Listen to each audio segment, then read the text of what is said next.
Medical science আমার নবীর এই সুন্নাহ নিয়ে গবেষণা করেছে,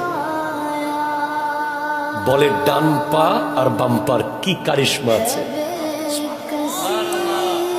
আপনি যখন মসজিদের ভেতরে ঢুকে গেলেন তখন কিন্তু আপনি মসজিদের ভিতরে ঢুকে গেছেন, এখন আপনি মারা গেলেই জান্নাতের ভিতরে মারা গেছেন।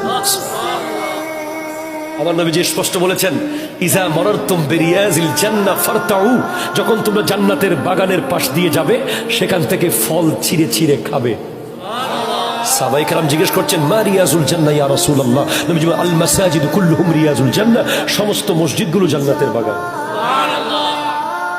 এখন আপনি যখন মসজিদের বাইরে তখন তো বাইরে, কিছু করার নাই, কিন্তু একটা সময় আছে অর্ধেক বাইরে অর্ধেক ভিতরে, তখন কি হবে? ধরেন একটা লোক মসজিদে ঢুকতেছে, ডান পাটা ভিতরে জাস্ট দিয়েছে, এখনো বাম পা বাইরে।